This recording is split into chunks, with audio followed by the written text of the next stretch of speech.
Hello, and welcome from a very warm Yorkshire as part of our 20th anniversary celebration. I'm just bringing you now the third video looking at the history of Arion Games. So it was founded in 2005, and as you'll have seen from the previous videos, the first 2.5 years were paper miniatures, and that's what we produced. And then things changed when we got the Maelstrom the Doomsday license, and we published that first in PDF and much later in print. But obviously, what really changed the whole way Arion Games worked and its whole focus came in 2011 with the release of Advanced Final Fantasy Second Edition. But the roots of that were sown really in 2010. So in 2010, I was actually at a convention, games convention on the south coast of the UK. So one I went to each year, especially because I lived in Gloucestershire at that time and it was fairly easy to get to. And I was staying in one of the lodges, I think. And on the table next to mine was Greywood Publishing. And they've been next to me at this convention a few times, and I met them at other conventions. And I had a good chat with Jamie. Now, in the past, Greywood had actually had a fairly short-lived license to produce D20 versions of some of the Fighting Fantasy game books. And obviously, that 2010, that was part of the big explosion of D20 conversions and third-party publishers. And there were a lot of third-party publishers out there. And they did these conversions, which were very well received. And even now, all these years later, 15 years later, I can remember saying to Jamie, you know what, one day I'd love to bring back Advanced Final Fantasy. I've actually written a version, a second edition, when I was about 18 or 19, and I'd love to actually bring it back. And he said, oh, well, why don't you? And I said, well, how'd you get hold of Stephen E? And he said, well, I can help you there. I can give you Steve's email address. So I thought, well, nothing to lose, have I? If I email him and he says, no, sorry, then no. So I emailed Steve, and if I remember rightly, the first email was along the lines of, are you really serious? Or is this just sort of fishing? But I proved I was serious, and there were lots of discussions between myself, between Steve, between Ian. And I got a signed license that said, yes, you can republish AFF second edition and new books. Well, in fact, the original license said AFF second edition plus Titan plus Out of the Pit. So I then had to go about writing it. Now, this really was the first RPG I had written for publication. I'd obviously published Maelstrom and I'd written supplements for Maelstrom, but they sold okay, but this I think was going to be much bigger. So this took a lot more rewriting. And at the time, I spent a lot of hours looking at various forums, looking at various chat rooms and so on, going back some years to see what would people want from a second edition AFF.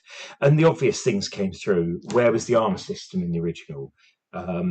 Why were priests and mages effectively the same thing? Please get rid of the stamina spell glitch, which was that spells cost stamina to cast, and you had a spell called stamina that restored your stamina to its original level.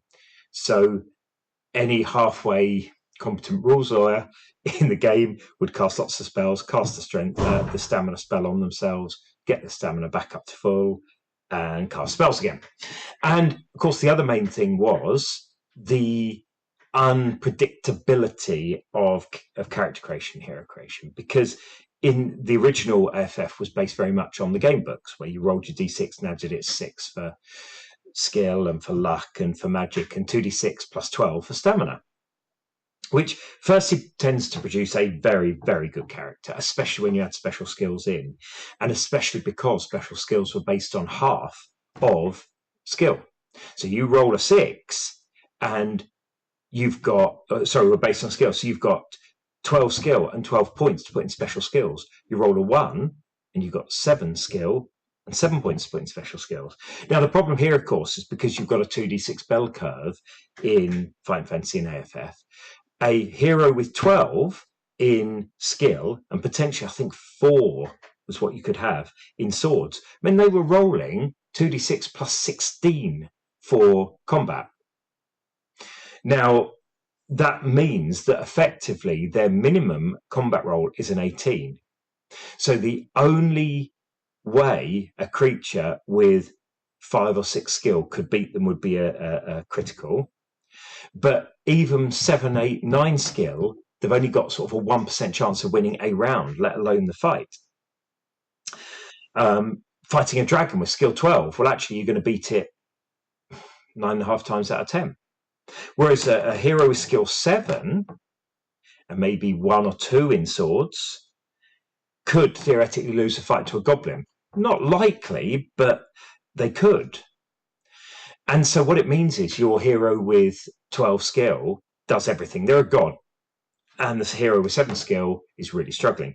So we wanted to change that. So we went through all of these different things and worked out what we could and couldn't do, and so on and so forth. And then what we also did was we then had some discussion with Cubicle 7, because at that time there was no real print-on-demand option. If you wanted it in print, you got offset printing. But I didn't have vast sums of money sat round to do offset printing. So what we did was we partnered with Cubicle 7. And so for the first, I think, year or two, Cubicle 7 produced our printed books. We sold the PDFs, they sold the printed books, some direct, mostly through some distribution, and sent me the royalties. But the thing is, I don't, still get on with Cubicle 7. It was Angus then, it's Dominic now, and Cubicle 7 are a great company, but they had their own games to focus on. And if I'm absolutely honest, I didn't think they really gave it the focus they could have done. Not really complaining, they had their own games. So we then moved it back in-house.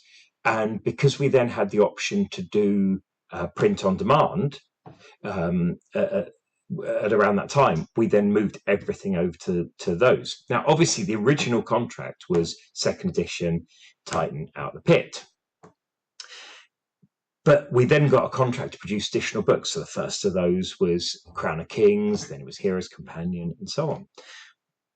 And it wasn't long then before a couple of the other authors you will know about came on board. So Andrew Wright and Brett Schofield.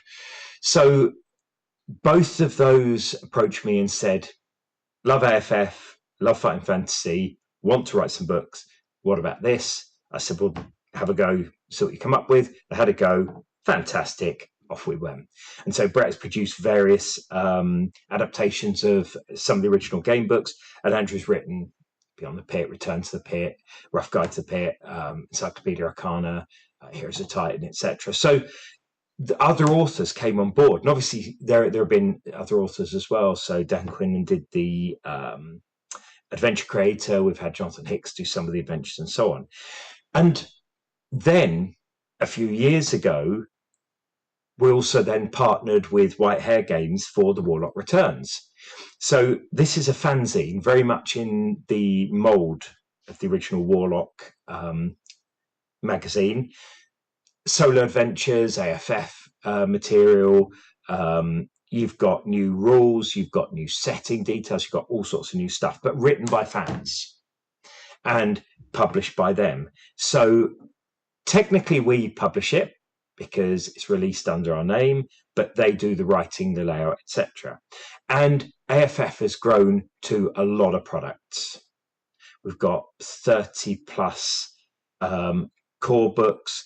There are 13 Warlock Returns. There are a whole load of digital adventures. There are paper miniatures, etc. And so AFF really, I mean, it's grown to become the biggest part of Arion Games. Not the only part, but the biggest part.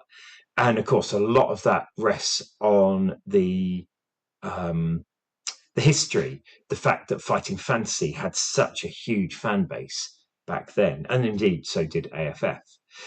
But I hope that we've sort of continued things on in a way that Steve and Ian are proud of, and that upholds the values and the feel of Fighting Fantasy and the original AFF. And hopefully we've got many more years ahead of us to produce many more books. Now, there will be more videos because there is much more to Arion Games than just AFF. And so another one in a few days' time. Thank you for listening.